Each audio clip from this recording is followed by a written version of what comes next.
पितृदोष है ये आपको कैसे मालूम पड़ेगा?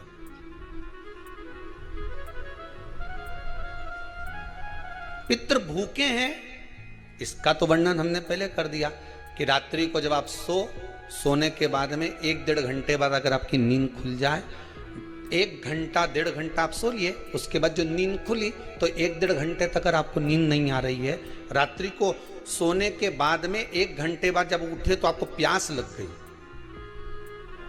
भूख लगने लगी, प्यास लगने लगी कि मेरे को पानी पीना पड़ेगा, घबराहट हो रही, पानी पीना पड़ेगा। 1-1.5 घंटे सोने के बाद अचानक नींद खुले और आपको प्यास लगे, समझ लेना आपके पितृ भूखे हैं और प्यास है।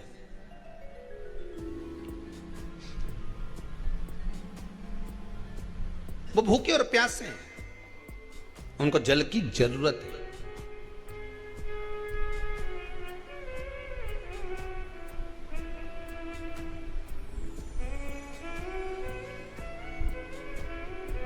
किसी भी नदी में, सरोवर में, कुंड में, बावड़ी में, तालाब में, आप तीर्थ में जाकर जब स्नान करते हैं तो स्नान करने के बाद एक काम का नियम बना लो कि अपने हाथ की अंजलि में जल लेकर अपने पूर्वजों को देना है। प्यासे रहते हैं, भग मांगते हैं।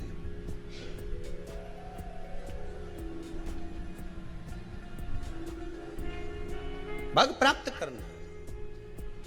3 वृक्ष पितरों के तुल्य हैं। नैमिषारण्य की कथा में भी कहा था 3 वृक्ष पितरों के तुल्य हैं। पहला पीपल, दूसरा बट वृक्ष, तीसरा बेलपत्र का वृक्ष। ये पितरों के तुल्य हैं। अगर आपको रात्रि में नींद नहीं आ रही है, ऐसा लगता है कि रात्रि को 1 घंटा 1.5 घंटा सोने के बाद कुछ गलत गलत विचार आने लगते हैं, नींद सुबह 3 बजे तक 4 बजे तक नहीं आती, 4 बजे के बाद फिर नींद आती है, तो एक प्रैक्टिकल जरूर कर देखना। एक प्रैक्टिकल करने में क्या जाता है, प्रयास करने में क्या कुछ जाता है क्या? प्रैक्टिकल कर देखना कि कहीं सियोर वाला महाराज झूठ तो नहीं बोल रहा, तो प्रैक्टिकल करने में कुछ नहीं जाए। 1 लोटा पानी लो, उसमें थोड़ा सा कच्चा दूध डाल लीजिए, श्राद्ध पक्ष चल रहा है, बेलपत्री का पेड़ या पीपल का पेड़ या बट का पेड़, इन पेड़ के नीचे ले जाकर उस दूध को दोपहर में सुबह 10 बजे से लेकर 12 बजे के बीच में ले जाकर चढ़ा दीजिए। रात्रि को फिर ना आपको प्यास लगेगी ना भूख लगेगी, नींद एक बार लगी तो सुबह ही खुलेगी। प्रैक्टिकल करने में क्या जाता है? पानी डालने में तुम्हारा कुछ जाएगा? अरे बोलो तो सरी, हमें 10 रुपया का दूध जरूर उसमें, और तुम इतनी चतुर हो, इतना सारा दूध थोड़ी डालोगी, तुम 2 चम्मच डालोगे। कहाँ तुम इतना डालने वाली हो है?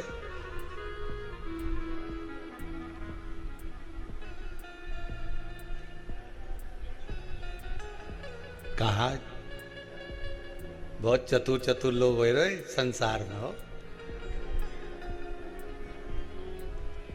भले पूजन पाठ नहीं करे पर कहीं का एकदम मिलने आ जाए ना, क्या अम्मा जी है क्या पाठ कर रही है, फिर वो भी बैठ गई तुरंत, अभी तो सोई थी,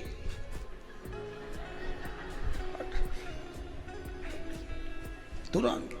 क्या पंडित जी हैं क्या, उनसे थोड़ा काम है, अभी माला जप रहे हैं, मालूम पड़े पंडित जी तो आराम से सेव फल खा रहे थे। अब प्लेट सोफा के नीचे घुसे तुरंत।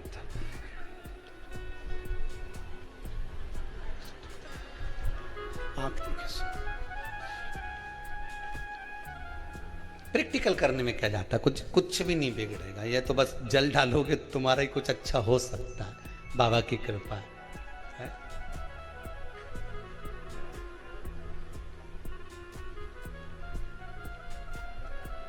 3 वृक्ष पितरों के तुल्य हैं। पहला जम के बोलिए पीपल, दूसरा बट वृक्ष, तीसरा बेलपत्री का वृक्ष। तीनों पीपल के वृक्ष में 52,000 ब्राह्मण एक साथ निवास करते हैं, इसलिए पितृतुल्य। बट वृक्ष ब्रह्मा जी के मस्तक से बना, इसलिए पितृतुल्य है। और बेलपत्री का वृक्ष माता पार्वती जी के अश्रु से बना। जब आंसू गिरे थे माता जगत जननी जगदम्बा पार्वती के, उस समय पर पितृलोक में हलचल उत्पन्न हो गई थी। हमारी नातिन की आंख में आंसू कैसे आ गए? मैनावती की पुत्री है,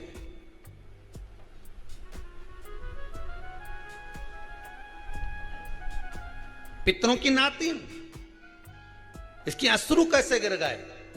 पार्वती जी ने कहा ये आंसू नहीं, मेरा पुण्य भाग प्रकट करती हूं बेलपत्री के रूप में। तो पितरों ने वर दिया था कि ये बेलपत्री का वृक्ष हमारा आशीर्वाद है, इसके नीचे अगर कोई दीप लगाता है, शिव को स्पर्श कर चढ़ाता है, उसके पितरों की शांति होगी। हम स्वयं उसको आशीर्वाद देने के लिए पधारेंगे। बेलपत्र का वृक्ष पितृतुल्य।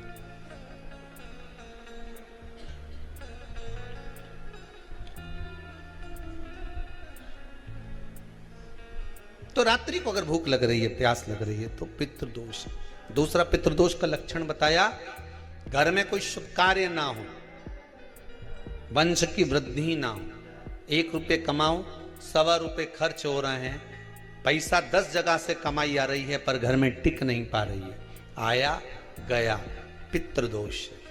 जरा सी कटोरी पड़ी है, उसके पीछे विवाद चालू हो जाए, पानी ढुल गया, उसके पीछे विवाद हो जाए, या छोटी छोटी बात में घर में क्लेश मचा हुआ है, पितृदोष है। समझ लो हमारे पूर्वज हमसे खुश नहीं, प्रसन्न नहीं।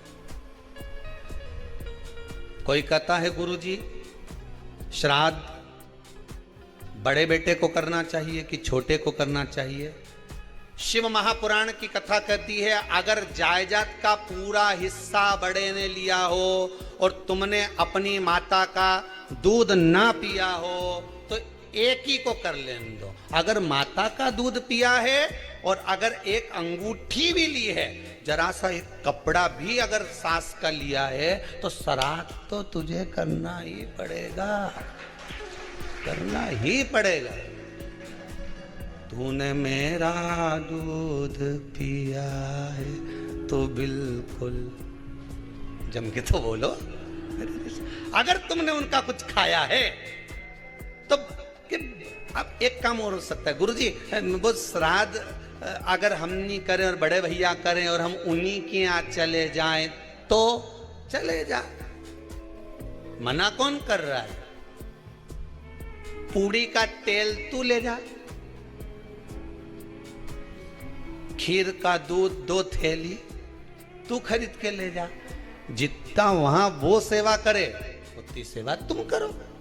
गलत है क्या? जायदाद का भी तो हिस्सा किया था।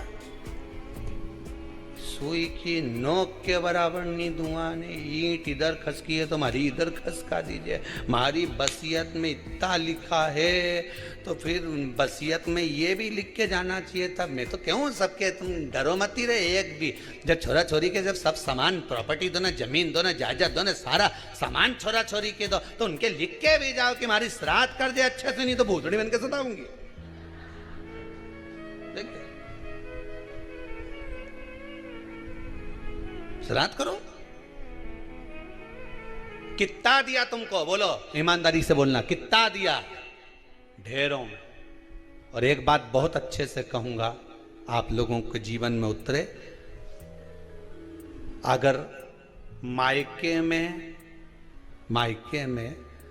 भाई, मायके में भाभी, मायके के लोग अगर आपके माँ बाप का श्राद्ध नहीं करते हैं तो बेटी भी अपने माता पिता का श्राद्ध कर सकती है। उसने भी दूध पिया है अपने माता पिता का, पर वो श्राद्ध का भोजन कौन कराएगा? बेटी का पुत्र हो, बेटी की पुत्री हो, वो कराए। और नाम वो नाना नानी का ले ले, करे। अगर वो नहीं कर रहे हैं, वो नहीं संभालते, वो नहीं जानते, तो आप करो तो करे। 2 भाग होते हैं।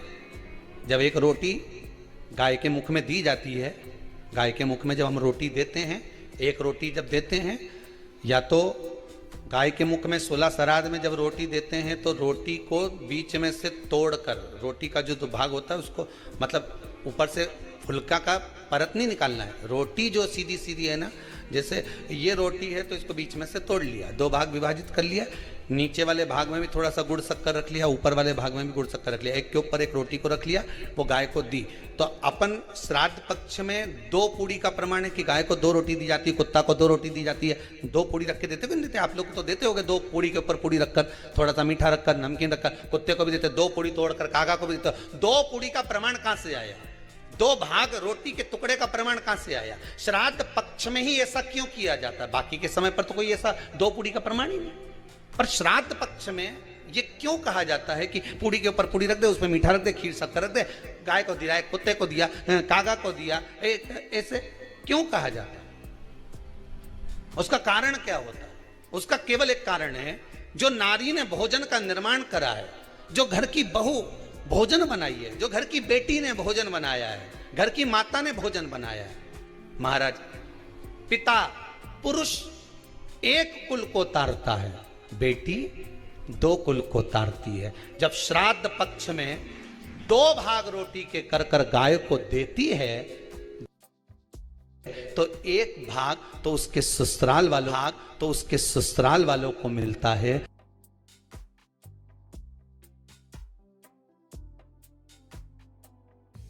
को भी मिले, ससुराल को भी। जब गया जी का पिंड होता है तो नाना नानी सबका स्मरण कराया जाता है। 2 भाग,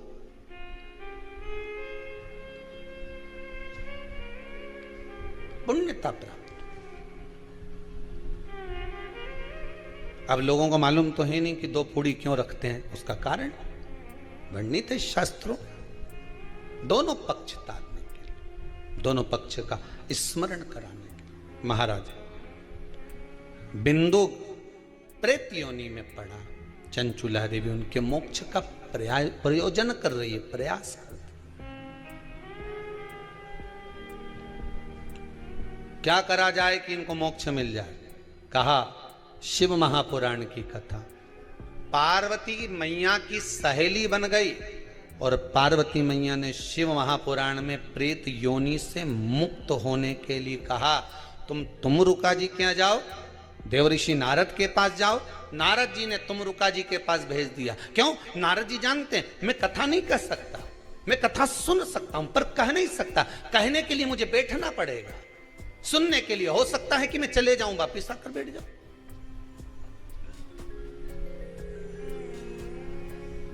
तुमरुका जी से कहा कथा कह दोगे? हाँ, कहने में क्या दिक्कत है?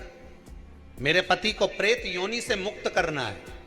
तुमरुका जी बोलते हैं केवल तुम्हारा पति प्रेत योनि से मुक्त नहीं होगा। तुमरुका जी ने शिव महापुराण में कहा, सुनो चंचुला देवी, केवल एक व्यक्ति शिव पुराण से नहीं तरता, इस बिंदुक जैसे ना जाने कितने प्रेत इस वायुमंडल में घूम रहे होंगे, ना जाने कितने पितर, ना जाने कितने आहूत, ना जाने कितने वासुक इस वायुमंडल में घूम रहे होंगे।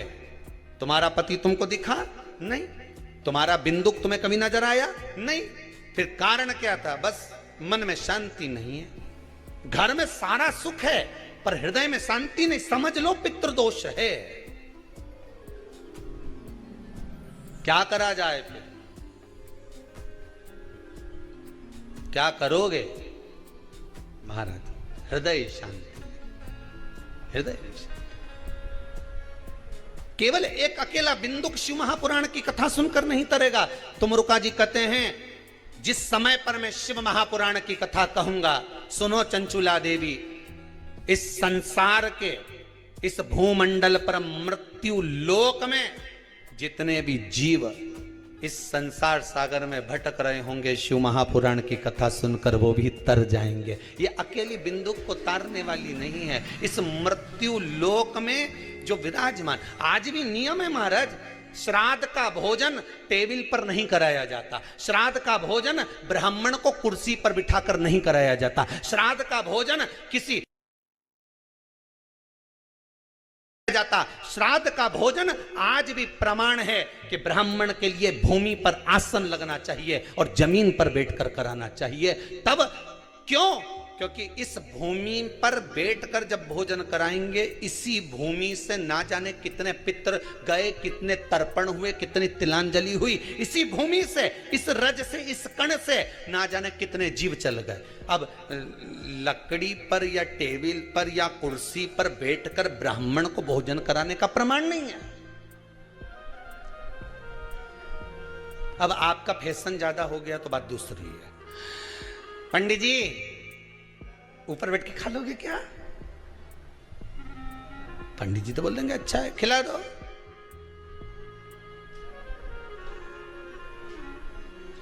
ऊपर बैठ के क्यों?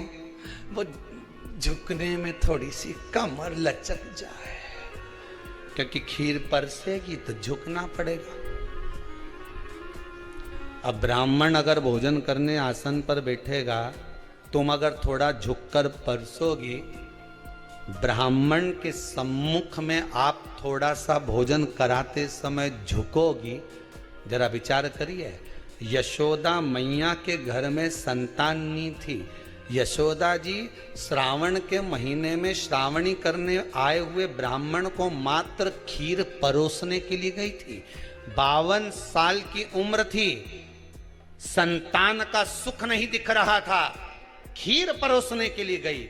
उतनी देर में ब्राह्मणों ने देखा इनके घर में संतान नहीं है, पुत्र भव कह दिया। और यशोदा जी के पति श्री नंदराय जी कह रहे हैं कि बाबा मैं 60 का या 55 की, बाल हो गए धोले और तुम कह रहे हो पुत्र होगा। कहां से होगा?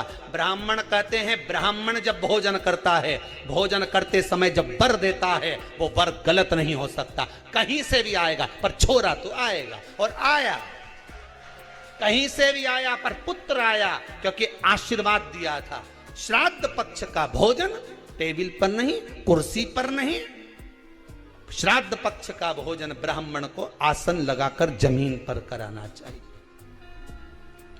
भूमि पर।